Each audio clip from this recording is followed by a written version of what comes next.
It just happens that a long time ago, and for the first time in their lives, two country boys take their first flight from Florida to New York. While they're talking to each other, they get interrupted by an announcement from the pilot. Sorry to disturb you all, but I think it's best you know one of our engines has failed. Don't worry, we can still make it on 3 engines, but there'll be a delay of 1 hour.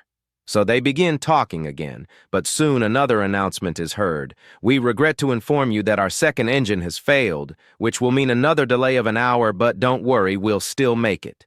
So the two grumble a bit, but not for long, as the pilot's voice is heard again after a few minutes. Unfortunately, our third engine has failed, meaning there'll be a delay of another hour to the journey. One of them turns to his friend and says, "Well, darn, if that last engine fails, we'll be up here all night." A king had 10 wild, ferocious dogs. He used them to torture and kill any minister that misguided him. A minister once gave an opinion that was wrong and that the king didn't like at all. So he ordered that the minister be thrown to the dogs. The minister said, "I have served you loyally for 10 years, and you do this?"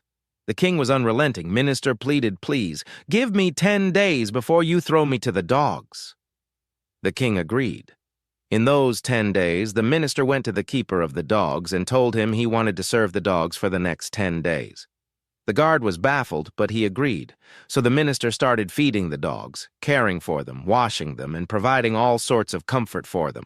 So when the 10 days were up, the king ordered that the minister be thrown to the dogs as sentenced. When he was thrown in, everyone was amazed at what they saw. The dogs were wagging their tails, playing with the condemned minister and licking his feet. The king was baffled at what he saw. "What happened to the dogs?" He growled. The minister then said, "I served the dogs for only 10 days and they didn't forget my service. I served you for 10 years and you forgot all at the first mistake." The king realized his mistake and replaced the dogs with crocodiles. After a bitter divorce, while cleaning out the attic to prepare for selling their dream home, a genie pops out of a dust-covered item. "I will grant you 3 wishes of anything your heart desires," says the genie, "but know that your ex will receive twice whatever you wish for." "Okay, I'm losing my dream home. I wish for the most glorious mansion, complete with staff to serve my every whim. Done.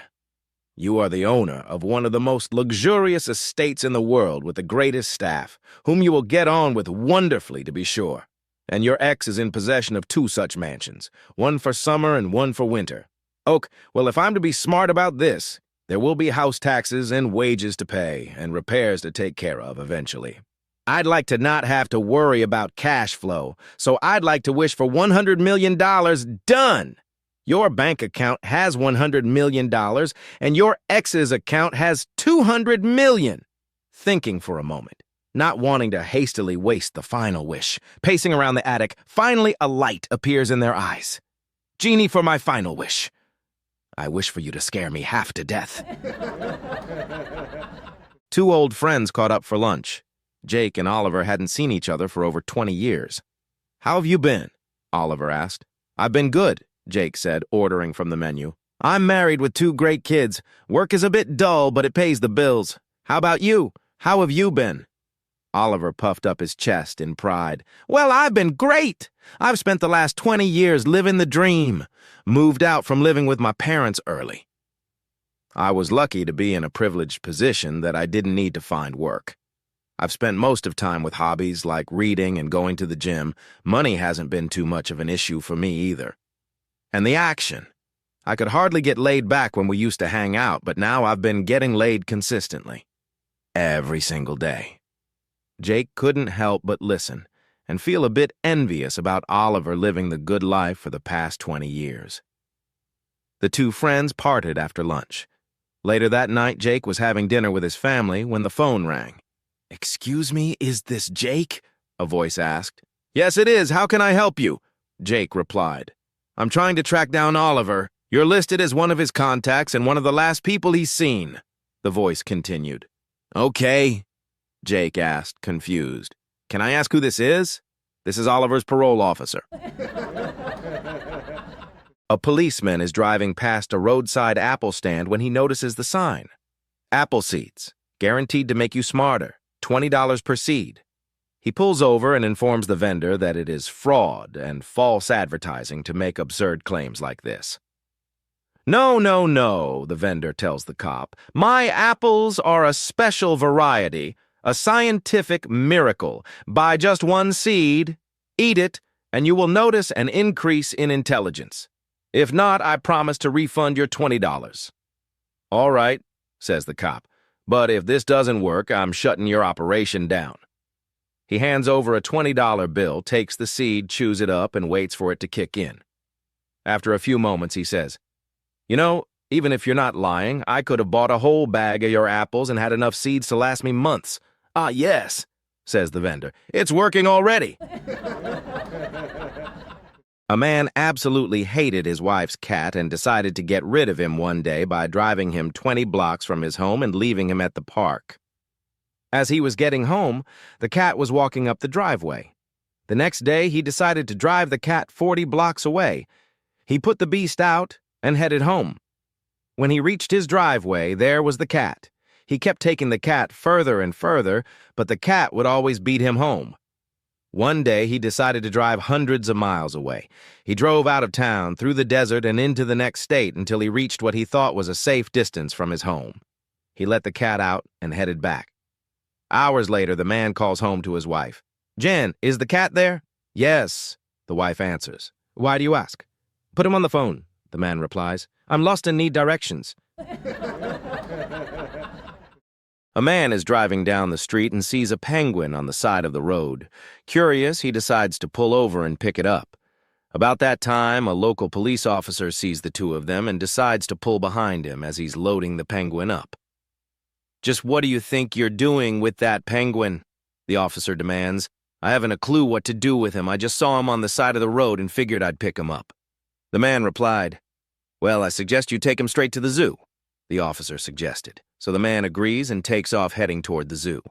The next day, the officer is at his post when he sees the same guy in the same car driving by with the same penguin. He immediately hits the flashers and pulls the man over. Hey, pal, I thought I made it clear yesterday to take this penguin straight to the zoo. The officer stated, Yeah, we did that yesterday. Today I'm taking him to the ball game. A programmer and his project manager board a train headed through the mountains. They can find no other place to sit, except for 2 seats right across the aisle from a young woman and her grandmother. After a while, it becomes quite clear that the woman and the programmer are interested in each other as they keep looking at each other. Soon, the train passes into a tunnel and it is pitch black.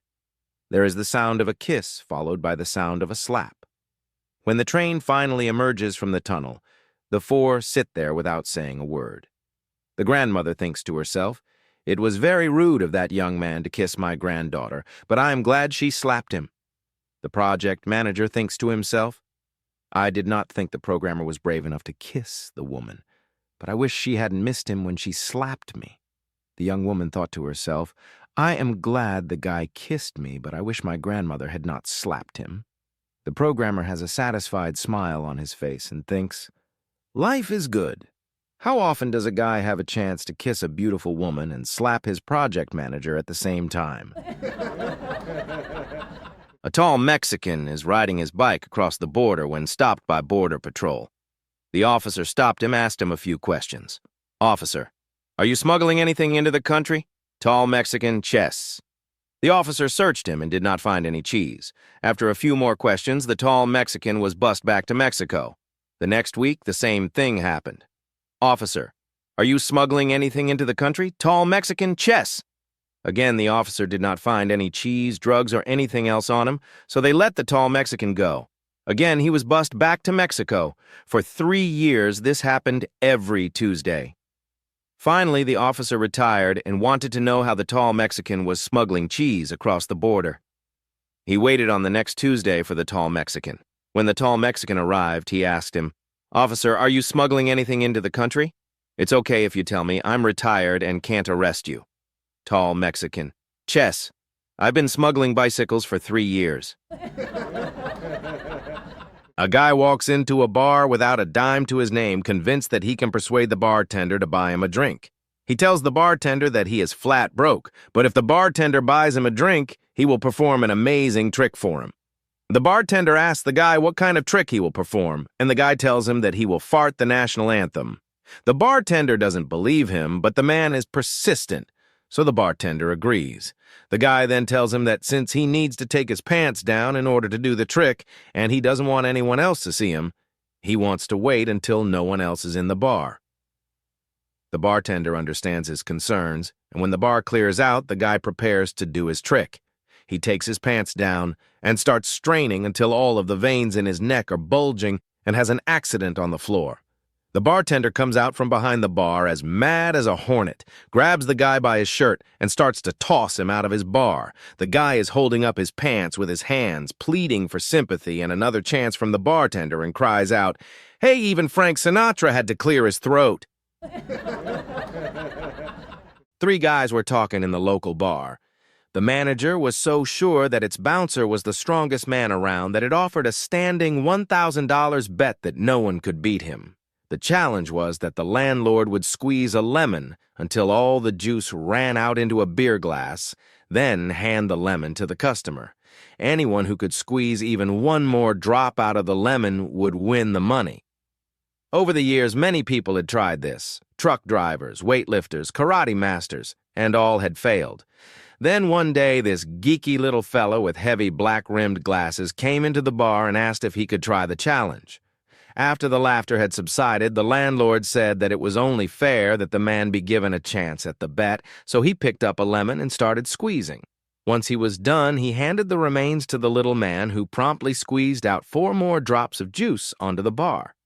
Everyone looked on in amazement as the landlord handed over the prize and asked, "What do you do for a living that has given you such strength? Are you a lumberjack, a weightlifter, or what?"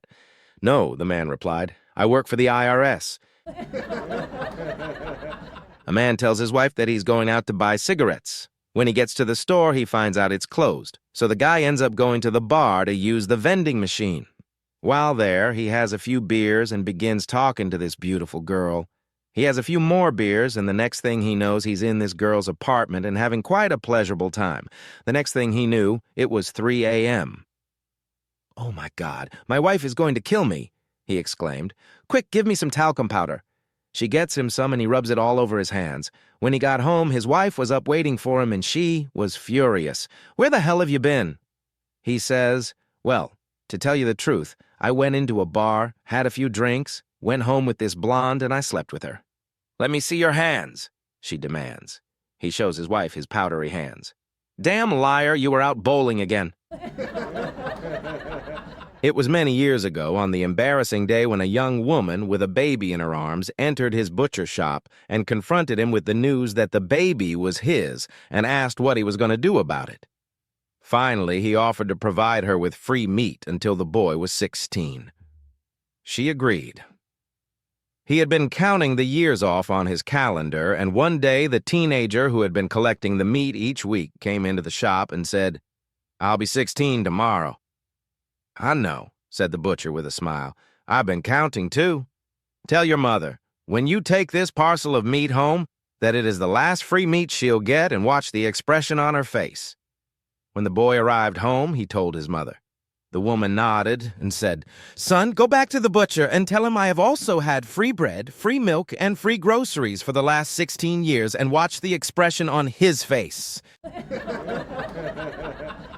So there was this rich man, and he was throwing a party, and he invites all the people in town, including the only redneck, Kilroy. They were having a great time at this party, watching the game, drinking beer, and BBQing.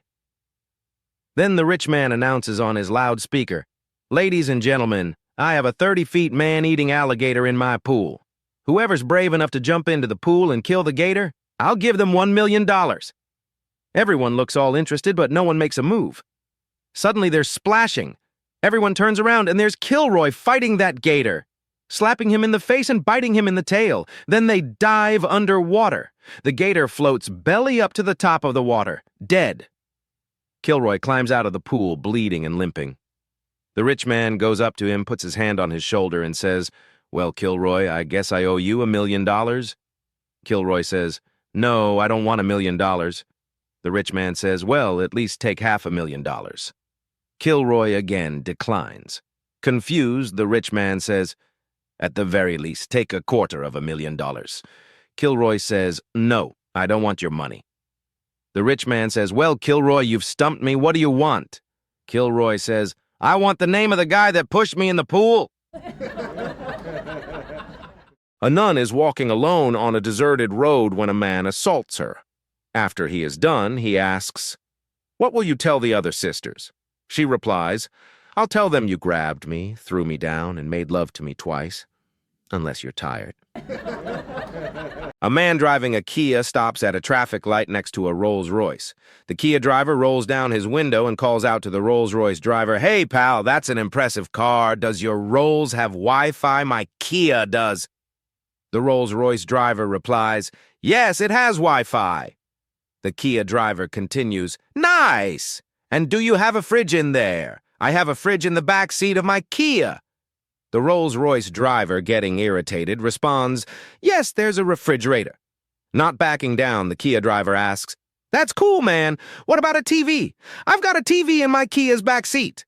The Rolls-Royce driver, increasingly annoyed, says, Yes, there's a television. A Rolls-Royce is the epitome of luxury vehicles. The Kia driver says, Amazing car, but do you have a bed in there? I've got a bed in the back of my Kia. Frustrated that his car lacks a bed, the Rolls-Royce driver speeds off. He heads straight to the dealership and orders a bed to be installed in his Rolls. The following morning, he picks up his car and the bed looks fantastic, complete with silk sheets and elegant brass accents. It's undoubtedly a bed suited for a Rolls-Royce. The Rolls-Royce driver spends the entire day searching for the Kia. Finally, late that night, he spots the Kia parked with fogged-up windows. He gets out of his Rolls-Royce and knocks on the Kia's window. At first, there's no response, but then the owner pokes his head out, dripping wet. I now have a bed in the back of my Rolls-Royce. The Rolls-Royce driver declares smugly. The Kia driver replies, Did you really drag me out of the shower just to tell me that? A man is sitting in his sports car at the traffic lights when a little girl on a bike asks him if he wants to race. Sure. The man laughs. The light turns green and he floors the pedal. The car takes off like a shot and he leaves the little girl in the dust. A few seconds later, though, he sees something gaining on him in his mirror. Asterisk, fast. Asterisk.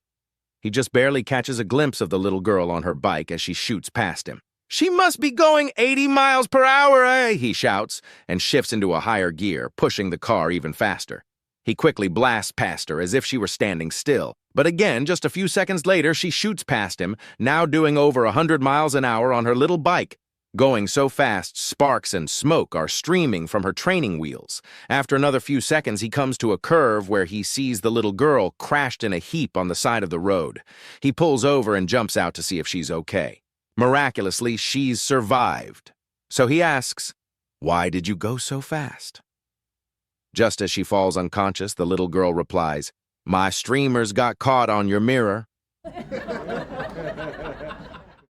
A local charity realized that it had never received a donation from the town's most successful lawyer. The volunteer in charge of contributions called him to persuade him to contribute. Our research shows that out of a yearly income of more than $600,000, you give not a penny to charity. Wouldn't you like to give back to the community in some way? The lawyer thought about it for a minute and replied, First, did your research also show that my mother is dying after a long illness and has medical bills that are several times her annual income?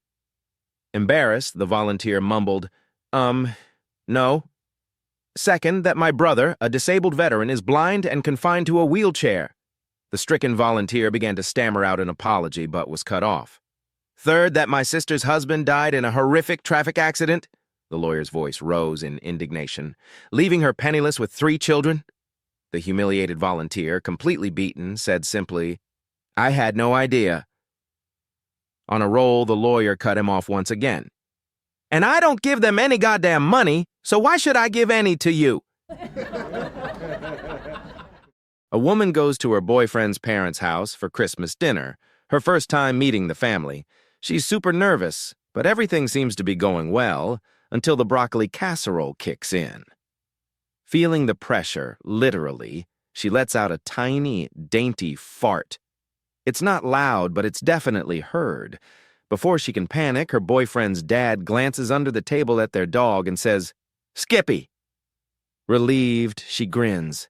They think it's the dog. Perfect. A few minutes later, the pressure builds again. This time, she lets out a longer, louder one.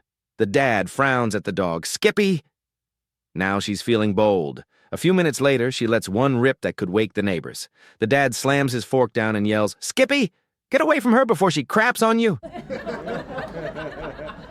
A man gets shipwrecked on a small island. After a few days wandering, he comes across a tribe of natives who have just lost their chieftain. The tribe's high priest tells the man that, as he is the first outsider they have seen in 20 years, he must take 3 tests. If he passes all 3 tests, the tribe will accept him as their new chief. "Fair enough," says the man. "Just let me know what the tests are, and I'll get right on them."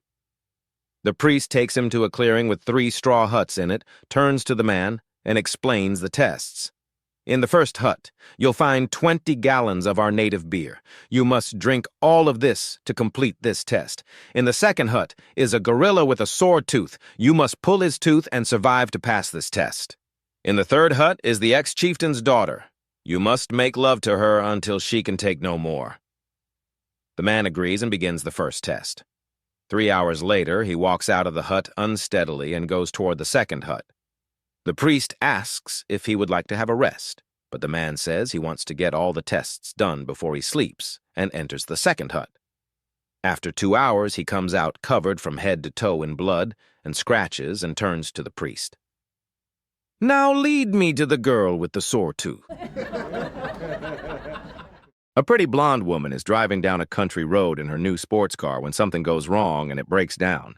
Luckily, she happens to be near a farmhouse. She goes up to the farmhouse and knocks on the door.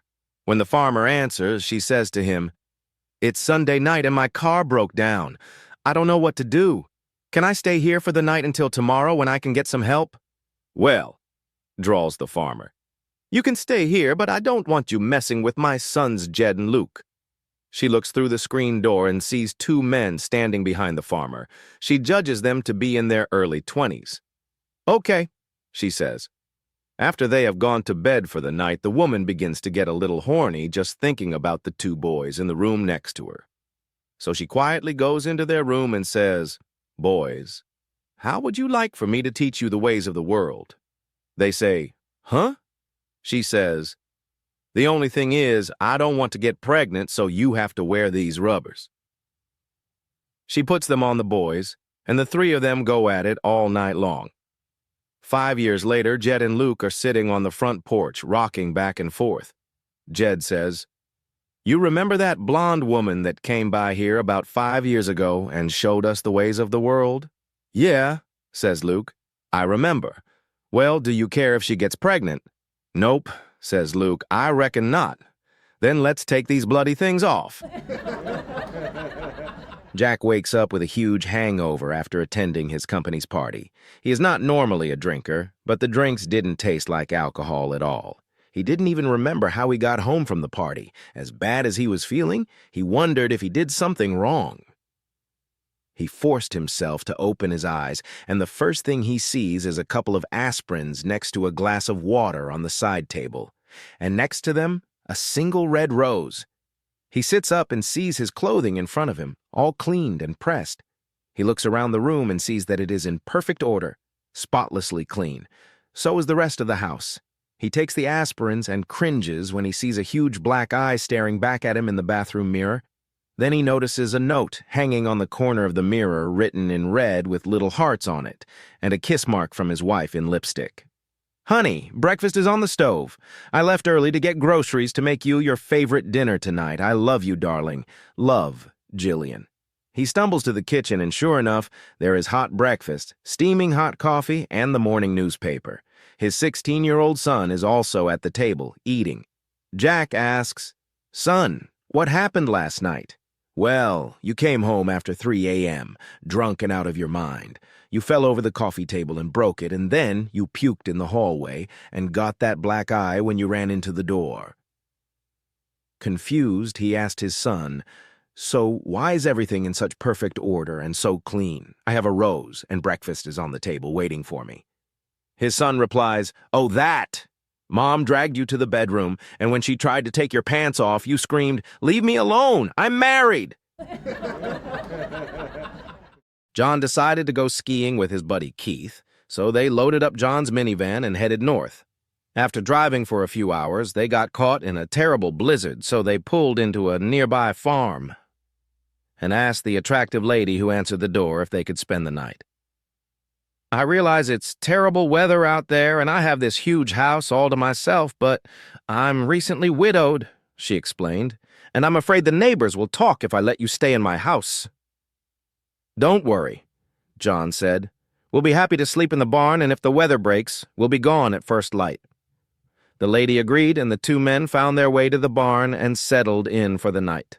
Come morning, the weather had cleared, and they got on their way and enjoyed a great weekend of skiing. But about 9 months later, John got an unexpected letter from an attorney. It took him a few minutes to figure it out, but he finally determined that it was from the attorney of that attractive widow he had met on the skiing weekend. He dropped in on his friend Keith and asked, "Keith, do you remember that good-looking widow from the farm we stayed at on our skiing holiday about 9 months ago?" "Yes, I do," said Keith. "Did you, happen to get up in the middle of the night, go up to the house and pay her a visit?" "Well, yes," Keith said, a little embarrassed about being found out. "I have to admit that I did. And did you happen to give her my name instead of telling her your name?" Keith's face turned beet red, and he said, "Yeah, look, I'm sorry, buddy. I'm afraid I did. Why do you ask?"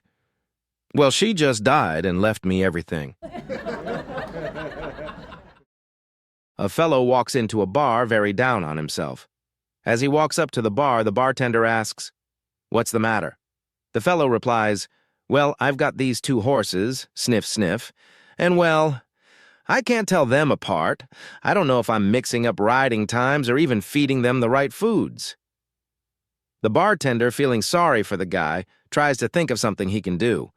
"Why don't you try shaving the tail of one of the horses?" The man stops crying and says, "That sounds like a good idea. I think I'll try it."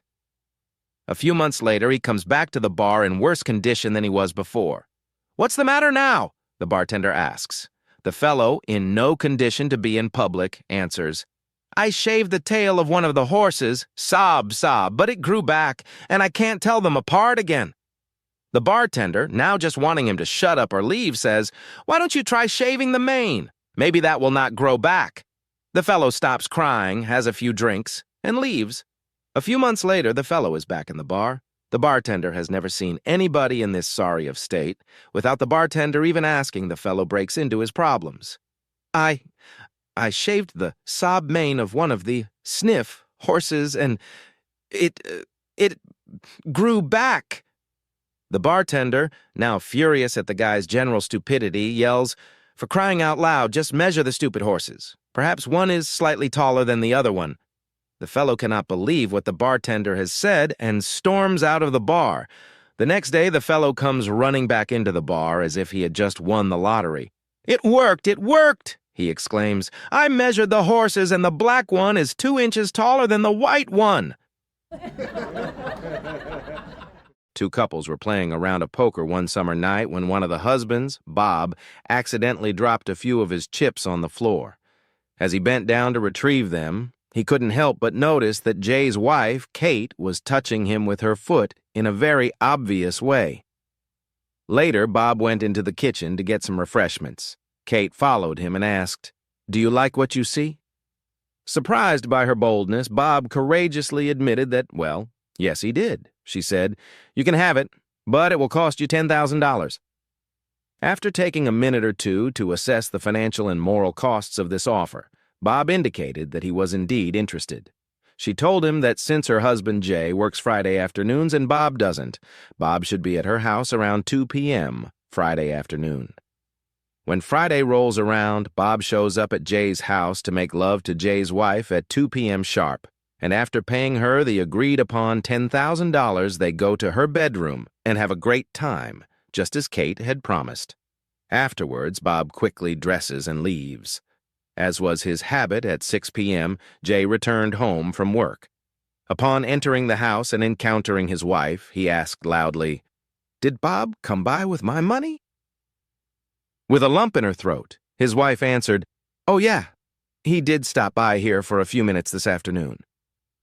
Her heart nearly skipped a beat when Jay curtly asked, "And did he give you $10,000? In terror, she assumed she'd somehow been found out, and after mustering up her best poker face, she replied, "Well, yes, in fact, he did give me $10,000. Jay, with a satisfied look on his face, surprised Kate by saying, "Good, I was hoping so. Bob came by my office last night and borrowed $10,000 from me. He promised me he'd stop by this afternoon on his way home and pay me back."